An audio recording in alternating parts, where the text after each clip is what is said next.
ऐतिहासिक लोक नाटक जो करियाला है, सर, पहला करियाला किसने, कब और कहाँ और क्यों किया इस लोक में? आज की तारीख में करियाले को लोग हास्य व्यंग्य के पात्रों का एक समूह, जो करियाला करने वाले लोग हैं उनको हास्य व्यंग्य के पात्रों का एक समूह मानते हैं, लेकिन ये ऐतिहासिक देव विधा है, देव जागरण है, देव योजन इसको हमारे पांचवें वेद नाट्य शास्त्र में लिखा है। और भरत मुनि जी के 100 पुत्रों द्वारा पहला करियाला हमारे हिमाचल प्रदेश के गंबरपुल में हुआ है, उनके द्वारा किया गया है। उनको देवलोक में श्राप मिला था ऋषि मुनियों का उपहास करने के लिए। तो ऋषि मुनियों, साधु संतों ने उनको श्राप दिया था। तो जब उस श्राप का निदान करने के लिए ऋषि मुनियों ने देव शक्तियों से आग्रह किया कि महाराज इसका निदान बताओ, अब आपने श्राप तो इनको दे दिया, लेकिन इसका कोई समाधान भी बताओ, ताकि ये संस्कृति जीवित रहे। तो उनको देव शक्तियों ने आदेश दिया कि इनको मृत्यु लोक में भेजो और इस नृत्य नाटक का ये वहाँ पर मंचन करें। तो भरत मुनि के 100 पुत्रों द्वारा पहले पूरे भारत वर्ष में धाजे किए गए।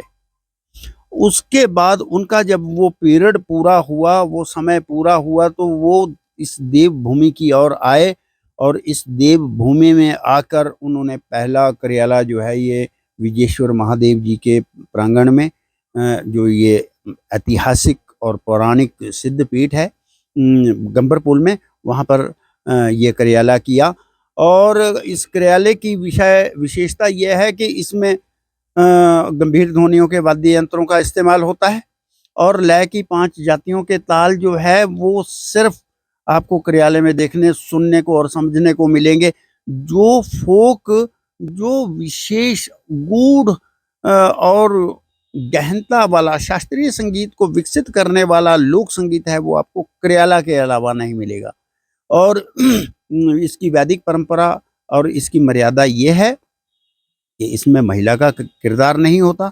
दूसरी बात यह है कि गंभीर ध्वनियों के वाद्य यंत्रों की प्रयुक्ति करनी इसमें श्रेष्ठ और अनिवार्य इसलिए मानी जाती है क्योंकि जो ढोल, नगाड़ा, शहनाई, रणसिंगा, करनाल, ये वाद्य यंत्र हैं, इनकी नर और मदीन ध्वनियों की तरंगें जो है वो देव शक्तियों को जागृत करती हैं। वो देव शक्तियाँ जागृत होकर ब्रह्मांड से पृथ्वीलोक पर उतरकर देव क्रीड़ाएं करती हैं और मानव समाज को सुख समृद्धि का आशीर्वाद देती हैं, प्रेरणा देती हैं और संदेश देती हैं। जैसा कि आपने कहा कि करियाला में जो है महिलाओं का कोई भी किरदार नहीं होता और नहीं होता। वो किरदार भी पुरुष ही करते हैं, परंतु आजकल देखा जाता है कि करियाले में महिलाएं भी भाग ले रही है। एक्चुअल में ये हमारी वैदिक परंपरा की मर्यादा के खिलाफ है और इसीलिए हमारी देव शक्तियां हमारे से रुष्ट हो रही हैं। मैं माफ़ी चाहूँगा आपके चैनल के माध्यम से, एक बहुत बड़ी विनती करना चाहूँगा अपने समाज से कि हम लोग शिक्षित हैं, विकसित हैं, तो इसका मतलब ये नहीं है कि हम भगवान हैं। जो वैदिक परंपरा की संस्कृति है उसको हम ना बिगाड़ें तो ज़्यादा बेहतर होगा।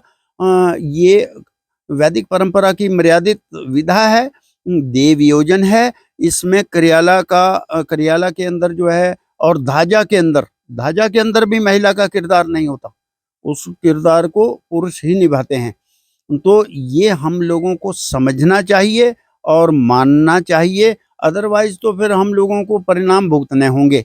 ये हम लोग अगर खुद भगवान बन जाएंगे तो ये गलत है। खंडित शास्त्रों को पढ़ के आज बहुत कुछ हो रहा है।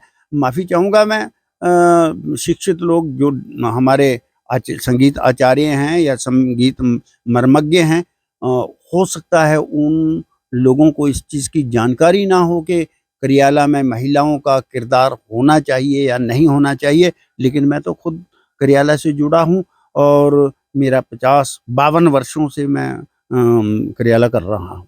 आज भी मैं करियाले से जुड़ा हुआ हूँ। तो ये वैदिक परंपरा की मर्यादित विधा है, देवयोजन है, इसको देव जागरण कहते हैं। हमारे विजेश्वर महादेव जी के मंदिर में आज भी गर्भगृह जो है वहाँ पर महिलाएं नहीं जाती, महिलाएं बाहर से दर्शन करती हैं। तो ये देव परंपराएं हैं, वैदिक परंपरा की मर्यादित परंपराएं हैं। तो इन्हें हम भंग ना करें, ये आपके न्यूज़ चैनल के माध्यम से मेरा आग्रह है अपनी जनता से, अपने दर्शकों से। बहुत बहुत धन्यवाद जी आपका, आपने इतनी अच्छी जानकारियां दी।